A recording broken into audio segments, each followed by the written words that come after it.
আজকে হচ্ছে আমার বড় ভাইজির মানে আমার বড় পিসির আইবুড়ো ভাত। আমরা চলে এসেছি যথারীতি গতকাল ছোট মেয়ের বাড়িতে, মানে বৃষ্টি তন্ময়ের বাড়িতে। ওদের বাড়িতে আইবুড়ো ভাতের নিমন্ত্রণ ছিল। আমার ভাই বউ বললো যে দিদি তুমি ওকে নিয়ে যাও, কারণ এখন ফ্রি লোক বলতে আমি আছি, কারণ আমার এখন তো আর কাজবাজ নেই, এসব দায়িত্বগুলো পালন করছি। যথারীতি ওকে সাজিয়ে গুজিয়ে বসানো হলো। প্রথম আশীর্বাদ করলেন আমার মেয়ের শাশুড়ি মানে বড়দি। বড়দি তো নিচে হাঁটু গেড়ে বসতে পারেন না, তাই ওনাকে টুলে বসেই অনেক কষ্ট করেই আশীর্বাদ, ওই জন্যেই আমাদের বাড়ি উনি যেতে পারেন না, কারণ একমাত্র একটুখানি চলাফেরা করতে অসুবিধা আছে দুই বোনেরই। দেখা যাবে এখানে দুই বোনই টুলে বসে বসে আশীর্বাদ করছে। বড়দের আশীর্বাদ সে যেভাবেই আসুক সেটাই জীবনে চলার পথে ওর পাথেও হয়ে থাকবে। উনি খুব সুন্দর করে মন দিয়ে আশীর্বাদ করলেন। মানুষ হিসেবে বলতে গেলে আমার আমার বিয়ান খুবই ভালো লোক, আমি দিদির মতোই ওনাকে দেখি। এবার একটা গিফট বড়দি দিলেন, যেটা একটা কুর্তি, কারণ ও বলেছে আমি শাড়ি নেব না, আমি কুর্তি নেবো, শাড়ি তো বেশি পরবো না। আর দেখো লাল ভেতরে আর সবুজ পাড়ের শাড়িটা পরে কত সুন্দর লাগছে। এরপরে ছোটদি আসছে আশীর্বাদ করতে, ওই একই অবস্থা, ছোটদিও ওই টুলে বসে আশীর্বাদ করলেন। রিসেন্ট ছোটদির একটা অ্যাক্সিডেন্ট হয়ে তিনি আরও বেশি খারাপ হয়ে গেছে বড়দির থেকেও। এরপরে চলে এলো আশীর্বাদ করতে আমার ছোট বিয়াই, হাফ প্যান্ট পরে আশীর্বাদ করছে। ক্যামেরায় আসতে চাইছিল না কিন্তু, আর পুরো ক্যামেরাটা করছে তন্ময়, একটুখানি আড়ালে আবডালে উনি থেকে।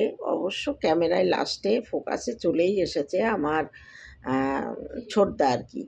উনি আশীর্বাদ করলেন আর আমিও আশীর্বাদ করেছিলাম, কিন্তু আমি ভিডিওটা কন্টিনিউ করিনি।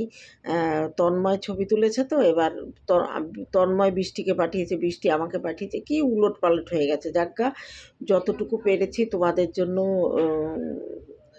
রেকর্ড করে রেখে তোমাদের এখানে দিলাম।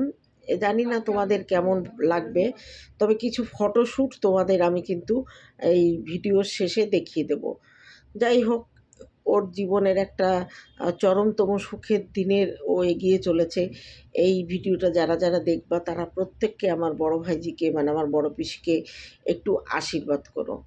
এরপরে আমি ওখানে আশীর্বাদ করতে বসেছিলাম, কিন্তু জানি না কেন আমি যতটুকু আশীর্বাদ করেছি সেইটুকু ভিডিওতে ক্যাপচার হয়নি, অনেক ছবি আছে। যাই হোক, চলো, আমি যখন আমার বাড়িতে আইবুড়ো ভাত দেবো তখন অবশ্যই ফটোশ্যুটটা আরেকটু অন্যরকম হবে। দেখো আগের ভিডিও পরে চলে এসছে।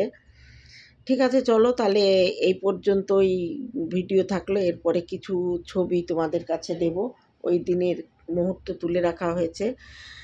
ভাইজি এরপরে খাবে, আমি দেখো একবার আমের থালা এদিকে দিচ্ছি, মিষ্টির থালা এদিকে দিচ্ছি, সব উলট পালট হয়ে গেছে, আর কি করা যাবে, ওটাই দেখে নাও। এরপরে সবার আশীর্বাদ হয়ে গেলে এবার বৃষ্টি এসেছিলো একটু, ও ক্যামেরার সামনে আসছিল না, ও আশীর্বাদটা দেখানো হয়নি, একটুখানি তন্ময় বদমাইশি করে একটু তুলে রেখেছে কয়েক মিনিট। এবার ভাইজি খেতে বসেছে।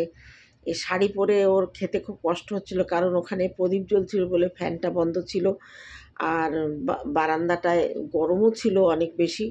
পরে অবশ্য শাড়ি পরে একটু খেয়ে ওকে বৃষ্টি বলল, যা তুই ঘরে গিয়ে নাইটি পরে একটু তৃপ্তি করে খা, ওই মাথাটাকে ওকে খেতে খেতে হবেই, এটা বলে দিয়েছে। অনেকক্ষণ ধরে অনেক কষ্ট করে ও মাথাটা খেয়েছে।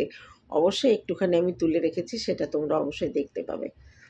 এই একই ক্লিপ দেখো দুবারই এসে গেছে, কিছু করার নেই, ভিডিওটা এমনিতেই ছোট হলো, আর আশা করি তোমাদের দেখতে ভালোও লাগবে।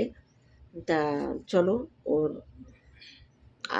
আইবুড়ো ভাতের এটা সেকেন্ড, প্রথমবার খেয়েছে আমার বোনের বাড়ি, এবার খেলো ওর ছোটদির বাড়ি, এরপরে ওর মামা বাড়ি আছে, তারপরে ও আরও আমাদের আত্মীয় স্বজন যারা আছে, আমার কাকার বাড়ি, সে বাড়িতেও খাওয়া দাওয়া করবে। আমাদের এখানে একটা রেওয়াজ, সবার মধ্যেই এই রেওয়াজটা আছে। এ দেখো নাইটি পরে ওকে মাথাটা দিয়ে বলেছি মাথাটা খা, ও মাথাটাকে চুমু খাচ্ছে, মাথা খাবে কি চুমু খাচ্ছে। এরপরে ফটোশ্যুটগুলো দেখতে থাকো।